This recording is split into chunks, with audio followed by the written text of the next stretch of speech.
Hello again, everybody, and welcome to a new edition of You Bet CaneSport with Lee Sterling, our weekly look at the Miami Hurricanes from the betting perspective. I'm Gary Furman, the publisher of CaneSport.com, joined once again by Lee Sterling himself. Still heartbroken over that late touchdown that Syracuse scored the other day to beat the spread by, I guess, a half a point or something. I mean, unbelievable the way things pan out in sports prognostication, Lee. And man, let's start there first. I mean, crazy. I mean, the game's in hand. Syracuse scores that late touchdown and gets in under the betting line and just crushes all the Hurricane fans that bet on the Hurricanes. I imagine the first bit of advice you might give is don't bet where your heart is. Right. So I didn't give the game to my clients, but this is crazy. I lost for my clients on 3 other games. I went 4-3. Never had this happen before. And this is my 32nd year in business. Went 4-3. All 3 of my losses were by a half point. One of the other games was LSU. So if you don't think these odds makers are good, think twice and 3 times. So they know what they're doing. Lost 3 games by a half point. There was, I think, 6 or 7 games that were decided by a half a point in college football. So that's why it's important to shop around, get the best line available. So it was one of those crazy, I mean, just befuddling days. So that just happens sometimes in college football. I know one of my other games was Arizona laying 4.5. They won by 4, but they scored to take the lead. I would have needed a pick 6 or something like that at the end of the game. So I'm always looking to get the best line. And the Miami ending was crazy. I mean, also the team total. Miami scored 38, right? Yeah. Team total was 37.5. So I had a bunch of friends texting me, oh, how smart they were, that they did that. Both, that was a half a point winner the other way. So crazy how close they are on some of these lines. All right, I got another crazy one for you this week, Lee. Miami's been made a 14.5 favorite over an NC State team that crushed Georgia Tech in its last game, put up 45 points. Little bit of a challenge here. I think they're not a great team. I'll let you talk about them a little bit. I don't think their defense is very good, but the line seems a little high for me when you consider their capability to score. Your thoughts on Miami and NC State? I agree with you 100%. We know their quarterback, obviously, C.J. Bailey. Mario got on him too late, and I don't know how he couldn't. You don't think he's good? Very good, Gary? I think he's good. I'm not bothered by the fact that they, didn't jump all over him. And coming out of high school, he's making $2 million at NC State. Yeah. I mean, he's a good quarterback. Yeah. Okay. I'm not sure. I'm going to blame them more for not taking Mendoza this year. The way that one. So here's the thing about him. I think he's become more of a dual threat quarterback, and he's more willing to run the football. And he's only in sophomore year. It's not like this kid's a junior or senior. So true sophomore, played obviously with some of the best, kids in the country, and played with JoJo Trader, Kid Smith, who's I think the best college football player we've maybe seen in a decade. And, he knows the kid's a winner. It's not the reason that they're sitting right now with a 5-4 record isn't because of him. So when they lose games, they're outscored. So, he has the propensity to throw some interceptions. Sometimes he takes chances, loses linebackers in coverage, but got 2 pretty good receivers, shows to his tight ends a lot. And like I said, all of a sudden starting to run a little bit more, which has helped them out. So I think he's becoming a leader, becoming more vocal out there, and they like what they're doing. This is a big game for them. They've got to win, I think, 2 of the last 3 games for Dave Doran to keep his job. What year do you think he's in? He's been there a while. He's got to be like 11, 12 years there? 13th year. Yeah. I thought it was around 10. 13th year. So, he's coming off a really tough year at 6-7. I think they feel that they're middling, and I think unless he goes 7-5 or better, I think he's done. 6-6 not going to get the job done. So big game for them. They're laying 14.5. After this, they've got to play Florida State at home and North Carolina at home. Pretty sure they'll beat North Carolina. Florida State will be tight. So if they feel they can steal this game, then they're sitting pretty. And so I think Dave Doran's going to come to play. They'll be aggressive like most teams are. Their defense is atrocious. Their cornerbacks can't cover, can't tackle. The two linebackers are the best players, Caden Fordham and Sean Brown. Pretty good at making tackles in space, but I don't know if they have more than one player be playing at the next level. They are that bad. The last three quarterbacks they faced, I think, have thrown for 400 yards. No, sorry, 400, over 400, 400, and over 300. And then the game before that, okay, Virginia Tech only threw for like a little under 200, but they ran for over 300. So They're an equal opportunity defense where tackling is optional. I think Miami's gonna be successful. You gotta push the ball down the field. We've talked about it. I would push tempo. They have more athletes. They have no depth on defense here. So I would do some hurry up. And you got to start doing something different if you're going to want to, put yourself on the next level. So I think Miami wins this game. I'm going to say 42 to 31, 42-30. I'd take NC State in the points if I had to take a side. I'm not giving it to my clients, obviously, as you can tell. The Canes get into the 40s. I hope you're right. I've been calling for more offense, more passing game for many, many weeks now. And, the two games Miami lost, they scored 21 and 20 points. And that's just not going to cut it against decent teams. And if they're only in the low 20s against NC State, they will absolutely be susceptible to an upset here that would I don't even want to think about how bad of a crushing blow that would be to this program for that to happen on Saturday. So hopefully the Canes come out a little bit more urgency on offense than we saw against Syracuse and in several other games this year, and start putting up more points. I mean, they're showing Lee that they have the playmakers. I mean, they do have them. They've been sitting on the bench in some cases, like Dalen Upshaw and Gerard Pringle, and with Jordan Lyles capable of doing more. I'm not even going to mention the JoJo name anymore. I give up on that one, and I give up on Lofton too. But the point is, they do have guys on the roster that are capable of making plays, and so hopefully Miami comes out with some intent on offense, and the college football playoff rankings might shake out favorably for them if they can win out, which is going to be easier said than done. We got a couple tough road games to end the year, particularly the one at Pittsburgh on that last one that we'll be talking about in a couple weeks. But it starts on Saturday, Lee, and so you like NC State to against with the spread, but Miami to win the game relatively easily, just not by more than 2 touchdowns. All right. Well, a few other really key games coming up this weekend in college football, and it starts with Notre Dame at Pittsburgh, a team Miami is going to see in a couple weeks. And I was kind of shocked this week at the way Pat Narduzzi publicly just poo-pooed the game, basically said, "I don't really care what happens this weekend. I care about our conference games." And I'm thinking to myself, how the hell do you prepare your team to play a good Notre Dame team with that type of mindset? But let's see. Notre Dame is an 11.5-point favorite in that game. Probably went up as soon as people heard Narduzzi. But Lee, what do you see happening in this Pitt Notre Dame game? So I think it's a big game for him. I think it's just a smokescreen. I think he's lying to everyone. He's in his 11th year. Another coach, kind of been back and forth. 7-6 last year, 3-9 the year before that, 9-4.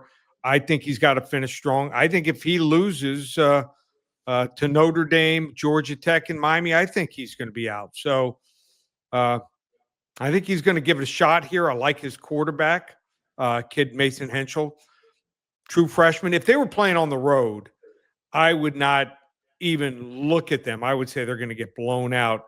But this Notre Dame team is very impressive. So their quarterback, CJ Carr, total of over 20 touchdown passes and runs. Got a running back in Love, who's really good. No one talks about that combo. We saw him down here. It took him really like 3 quarters to get going, but that game goes another quarter. I don't feel so good about that game.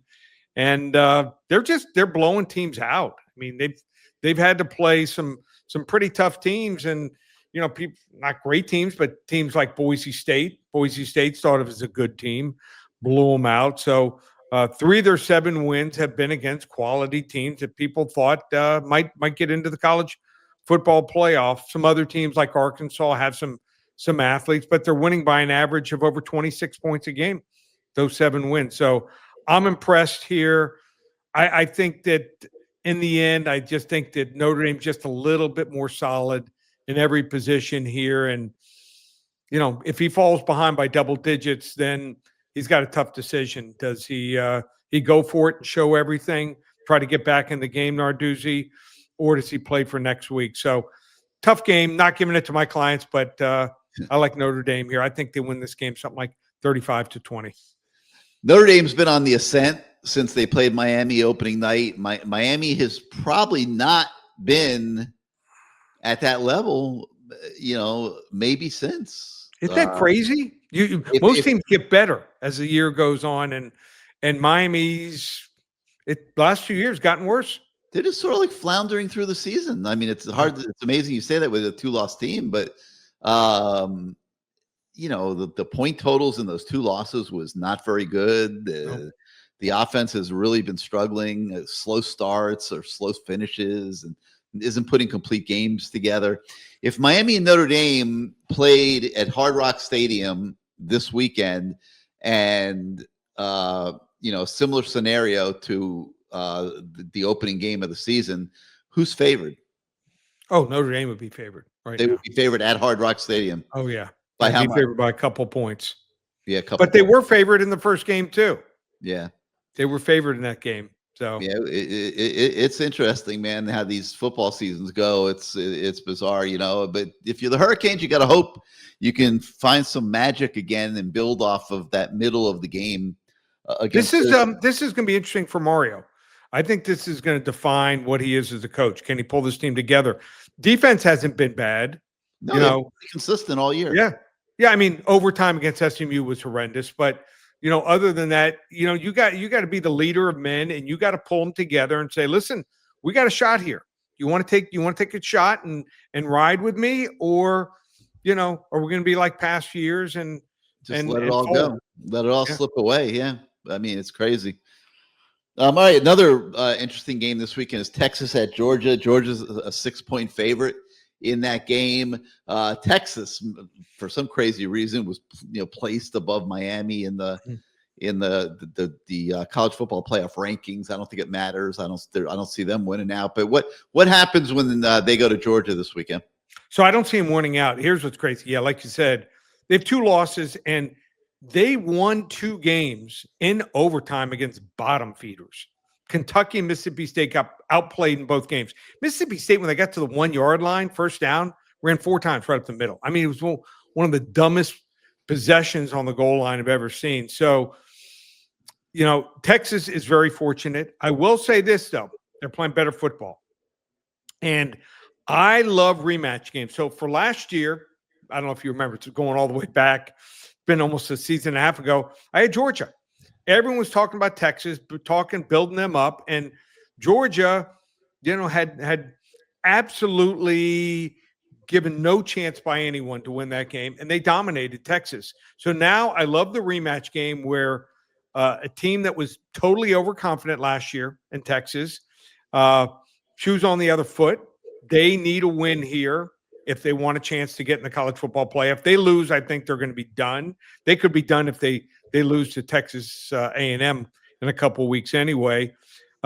Georgia, given right now at this point a 91.66% chance of getting in the college football playoff. So this is not a must-win game. Gunnar Stockton's played great, better than I thought he was going to be. I think the play calling Mike Bobo has been solid. I think they've gotten better as the season has progressed. I don't think they're super talented like they've been in the past, but the the sum of all these parts, the whole as a team is better than the parts. And here's why I think Texas has a real chance. 2 weeks to prepare. They have a rare bye at this point. I think every team should play the last 4 weeks of the season. Somehow they got a bye going into this game. And you can dissect film if you want. You saw it with Louisville, what they did to Miami. They're going to sit there on defense and say, what types of schemes and blitzes give Gunnar Stockton problems? And if they're smart, they run them. And also, conversely, also on offense, how can we attack Georgia? There's a difference preparing in 1 week and preparing with 2 weeks. And I think Arch Manning is not their problem anymore. He's found some success here. I think the wrong team's favored. I like Texas straight up here. I'm going to put like 2/3 of my wager on Texas and a third on Texas on the money line. Wow. Yep. To your clients? Yeah. Wow. I'm almost sure that'll be a client selection. All right, Canes fans, you got one right there, man. Getting 6 points at Georgia. Lee, let me ask you about one other thing. Yep. I don't know if you've taken a look at this or not, but the Miami Hurricanes basketball team is going to Jacksonville on Sunday to play the Florida Gators, who just eked out a 1-point victory against FSU. Does Miami have a shot to compete with Florida in this game?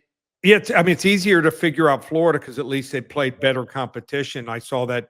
I've watched at least a half of every one of their games, Florida's game. So they played Arizona. Arizona's a quality team, but they're missing something this year. That happens sometimes. They're missing 2 key starters and point guard, replacing a really good point guard who's playing in the NBA and not just made the roster. So.